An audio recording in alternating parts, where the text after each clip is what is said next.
Chronicles of Riddick: Assault on Dark Athena is made up of several different components.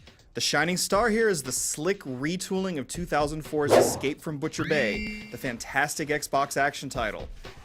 The other single-player portion is Dark Athena, Butcher Bay's sequel. It's a serviceable follow-up, but it's cliched and monotonous when compared to the original. The final piece of the puzzle is an interesting but uneven multiplayer suite that can be occasional fun, but doesn't stand out. Escape from Butcher Bay has been freshened up, and it looks really good as a result.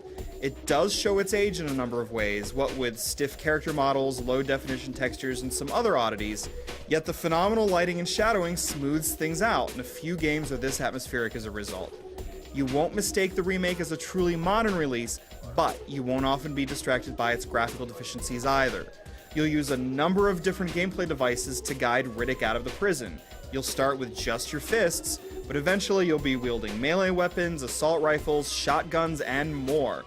Butcher Bay is incredibly well-paced and almost 5 years later, just as satisfying. Assault on Dark Athena is the new story-driven content, and it takes place after the events of Butcher Bay. Visually, the sequel compares favorably to any current action game. The new character models are really expressive, and the voice acting is absolutely fantastic. They're so beautiful when they're dead. Sadly, the new gameplay just doesn't compare. As you explore the Dark Athena, you'll encounter a few strong personalities, but their stories aren't mixed in all that well. The conversations go on for way too long and result in tedious fetch quests that require some annoying backtracking. Don't worry about what I did for you. Worry about what I'll do to you. Most of Dark Athena seems contrived, which contrasts with the living world of Butcher Bay. You'll still lurk in the pitch-black corners using your eyeshine ability to see in the darkness, and you'll gun down and slice up various enemies.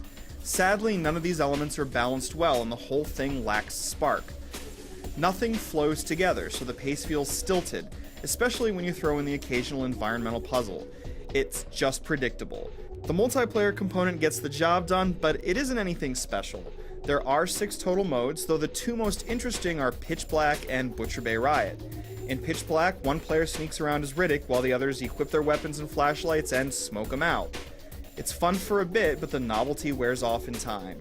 Butcher Bay Riot pits 3 teams against each other in a succession of rounds, letting you purchase weapons, armor, and ammo in between them like Counter-Strike.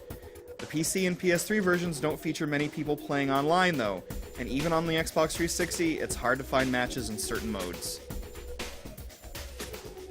The Chronicles of Riddick: Assault on Dark Athena is a great re-release of an amazing game, a mildly disappointing sequel, and a forgettable online experience. If you haven't played Butcher Bay, you should play it now. If you have played it, you'll be disappointed that the new content simply can't hold a candle to the old. Still, it's a good package with 15 hours of single-player content that includes one of the finest games of 2004.